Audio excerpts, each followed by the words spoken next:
Let's go to our next guest now. Ben Habib is the former deputy leader of Reform UK, has his other political machinations going now. Ben Habib, thank you very much indeed for joining us. Good morning. Lovely to talk to you. Latest front page in The Sun today, and I have a whole string of front pages about the migrant crisis, and it never ceases to amaze me how utterly mad our world is. But the latest revelation, not just with these migrant workers turning up and 3 minutes later they've got a job illegally in the black market working as delivery drivers, and everyone's going, oh, well, let's just pretend it's not happening until The Sun put it on the front page, when they'll now pretend to deal with it.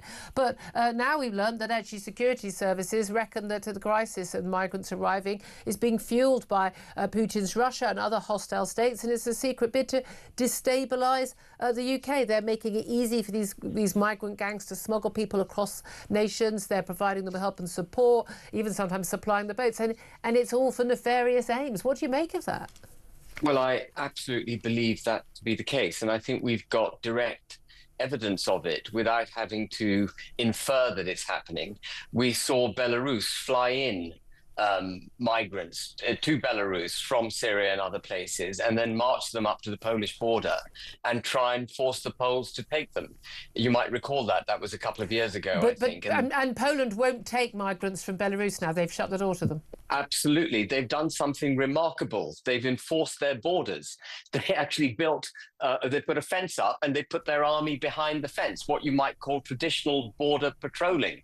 And they we should try that. We should try it. It's a novel idea. It's something our forefathers had established, but we've forgotten.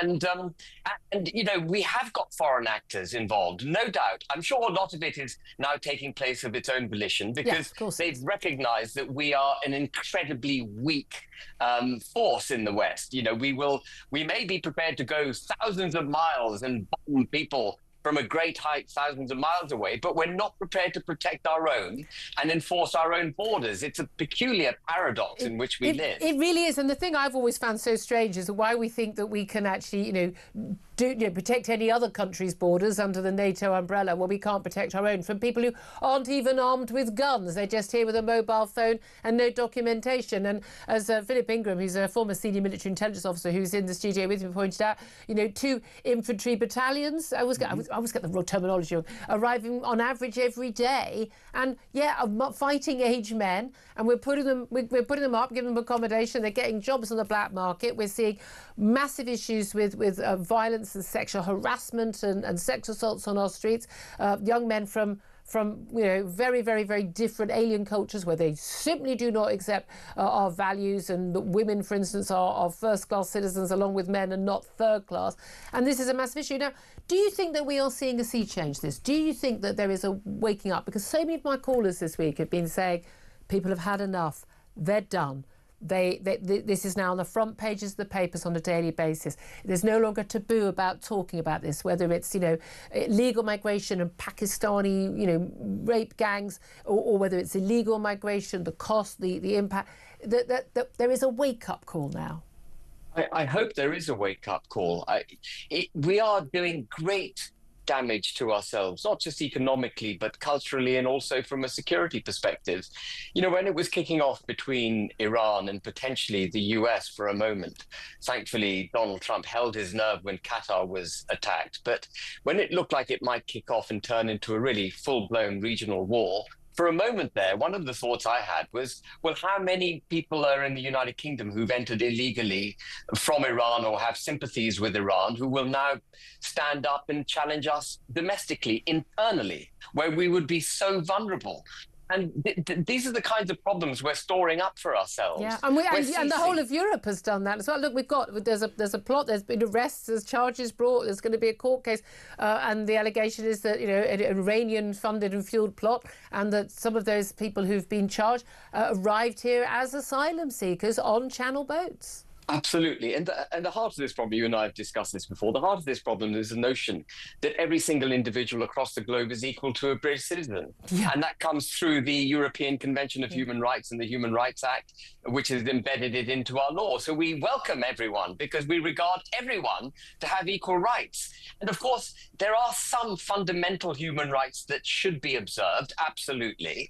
But we've managed to sort of set aside the importance of being British citizens citizens, set aside the importance of protecting our civil society, and empowered all those who are coming to our country illegally. It's gone completely topsy-turvy. Yeah. And of course, the other impact of this, about which you're well aware as well, Julia, is that we've now used the HRA, the Human Rights Act, effectively to provide protection for criminals, Yeah. and we throw victims under a bus. Yeah. The whole thing's gone mad. And I hope that the British people are waking up. We've got to get rid of that ridiculous act. We've got to get rid of anything, frankly, that came out of the supranational institutions which have so hijacked our democracy, take power back into this government, and first and foremost, relearn, when I say government, I meant parliament, and relearn the absolute fundamental importance of the nation state that is the United Kingdom of Great Britain and Northern Ireland, with its borders. So they are enforced in the way that Poland did when Belarus challenged them. Yeah, it is interesting. There are so many people on the left and the Remainer side of the debate who never even seem to recognise the importance of a nation-state sovereignty and border security until they heard of Ukraine. But they don't seem to care about ours. But look, you've got to remember, we've got a government in power who thinks that, European Union citizens should have a vote in our country. I mean, it is just extraordinary. They just don't even accept this. Do you have any hope that this is going to be dealt with? Because again, we celebrated the 9th anniversary of that vote for our freedom from the EU earlier this week. A lot of people say, "Oh, what have the benefits been?" Well, I know what the benefits been. It's our national sovereignty and democratic accountability for our god-awful, useless governments. And the Tories were kicked out for failing to deal with this issue after promising to do so. Labour kind of said they were going to do so. I think they're going to be kicked out for failing to deal with this issue, because neither of those parties really get it. I know you've left Reform, you've had falling out with Nigel Farage, but the reality is, looking at the polls, he very well much could be the next Prime Minister of this country in 2029, unless there's a very big event that changes our politics. Do you have any faith that if he did become Prime Minister, he would deal with these issues? Well,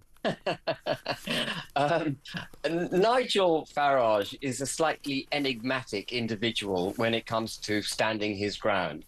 So he is on the record saying peculiar things like he's not worried about the rate of demographic change in the country, that he wouldn't be in favour of deporting all illegal migrants, and a few other things along those lines, which absolutely get my antenna up. I think when he's talking about that, he was talking about people who've come here and overstayed visas, and a lot of people are remarkably relaxed about that. I don't know why, but they are.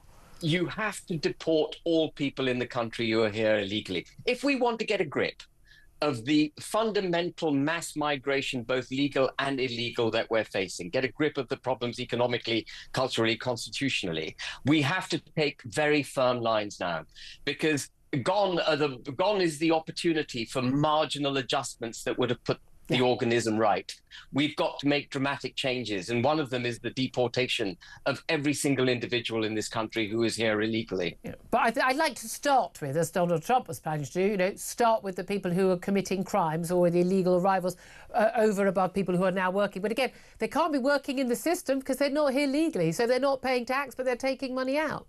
Which is even worse, isn't it? They're here taking jobs away from British citizens, undermining wages, not paying their taxes, no doubt claiming benefits, using our NHS, getting free housing. The whole thing is a disaster. And I heard you talking about, we were promised 2.5% GDP growth. Well, we need at least 2.5% GDP growth just to make up for the number of people who are coming into the country. Very good point. Ben Habib, we'll have to leave it there. Times against former Deputy Leader, Reform UK, Ben Habib. Really, 10 seconds from Philip Ingram. I don't think the government realises just how big this migrant crisis is, and that's going to come and how seriously quickly people take it. Yep. And again, it's an economic crisis, it's a cultural crisis, it's a social crisis, it's a military, it's a defence crisis, it's across the board, isn't it?